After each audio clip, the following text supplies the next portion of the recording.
children. I hope that you had a really good Friday. Are you enjoying the activity packs that we sent you? I hope you are. I've been seeing some of your photos and videos and you're quite creative, hey? Creative little bunch. So it's time for the weekend and we've got a lovely little story here called There's a Dragon in My Garden. Have you ever had a dragon in your garden? Well, this little girl has. So this book was written by Brian and Gillian Cutting. Sounds like they were husband and wife team. Nice. Okay, there's a dragon in my garden. Right, let's have a look. Okay. There's a dragon in my garden. I know it's there. It's autumn dragon, I say. Turn the leaves brown. The dragon makes the leaves brown with his gentle fire.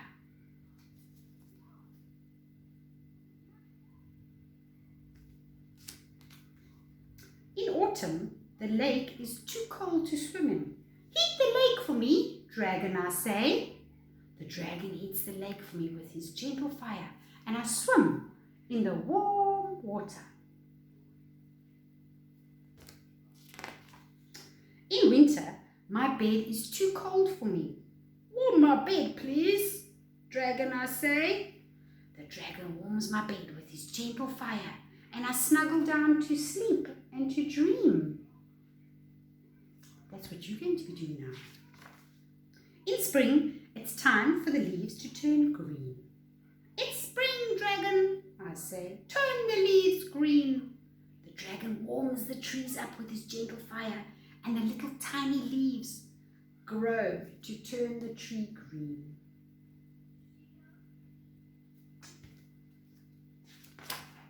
But the animals are still asleep in their holes and their caves. Wake the animals up, dragon, I say. The dragon warms the holes and the caves with his gentle fire, and the animals wake up from their long winter sleep.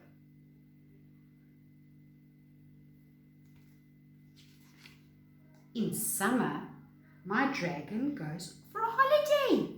It's summer, dragon, I say. It's summertime. In summer, dragons go to rest. The world is warm again. But my dragon will be back in autumn. I know it for sure. So this is a two-part book.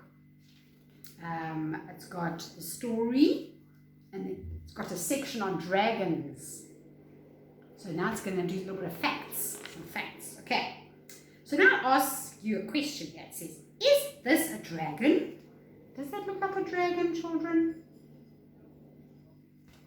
No, it looks like a dragon, but it is called the Komodo dragon. It's not really a dragon, it's a lizard.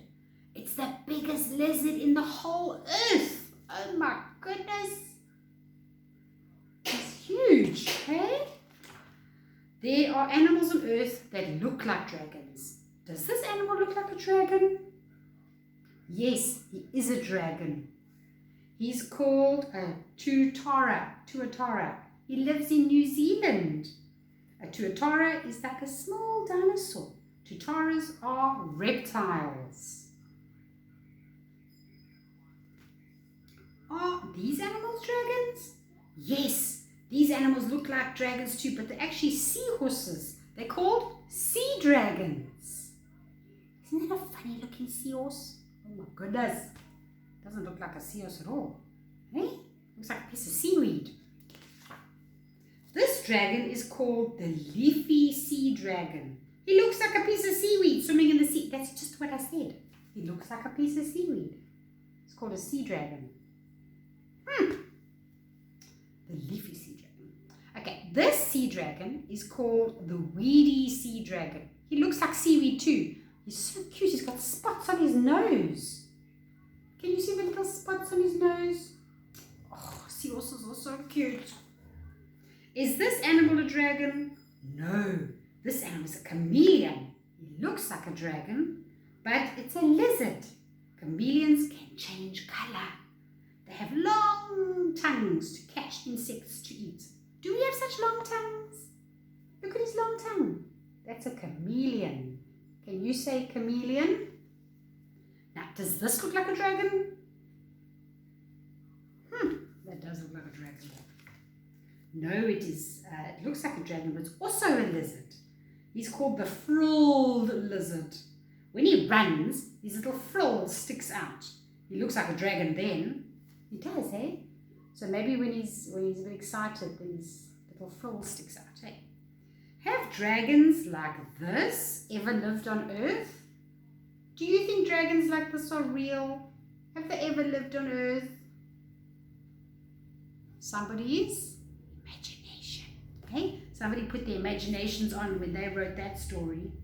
So it says, no, dragons like this have never lived on Earth. There have never been dragons that could fly or breathe fire.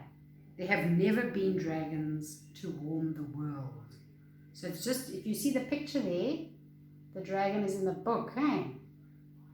So this little girl, when she saw the leaves turning orange and she wanted her lake warmed up, and when the animals were hibernating, hey, and she wanted them to come out of their hibernation, she was imagining that all this was happening by a dragon. But was it really happening by a dragon? No, she was also using her imagination. Imagination is very, very important in children, and you seem to lose it a little bit when you get older, which is quite sad, because many inventions have come from people's imagination. Once upon a time, there was a man that wrote a book about people walking on the bottom of the ocean, and they had these like glass bubbles with these water suits, and it had never ever been done before. But he thought, oh, wouldn't that be cool if you could walk at the bottom of the ocean in this like little bubble? And guess what? It did actually happen. That you now have scuba divers, they have scuba gear, they've got oxygen tanks, and people can literally walk on the ocean. There are people that even have little glass bubbles. So years before that actually happened, some man used his imagination and wrote a story about that. So children, I never ever want you to lose your imagination. You must really think, what can you create? Because you know, once upon a time, we didn't even have a cell phone. We had a telephone with a cable on it. We had to push buttons and pick up the phone, and it was totally different. We didn't even have buttons. We had a little dial thing. And now we've got these cell phones with no cable. Could go in the car with it. We never used to be able to take our phone in the car. So, but you see, that came about because somebody was using their imagination. And I must tell you, when you use your imagination, it's usually when you are bored. It is so important to actually be bored. It is so important to have time out where you don't have toys, you don't have books, you don't have anyone playing with you, so you actually have to use your imagination to come up with something. And that is where critical thinking happens. So moms and dads, children have to be bored sometimes. Okay guys, so you're going to go sleep. Maybe you dream about dragons too. Maybe you can be like this little girl or a little boy and you have fun dreams. Hey, okay, you must have a lovely day tomorrow. Tomorrow's Saturday. Maybe you just spend the whole day with mom and dad, maybe your granny and grandpa. But you must have fun. Okay guys, sleep tight. Bye.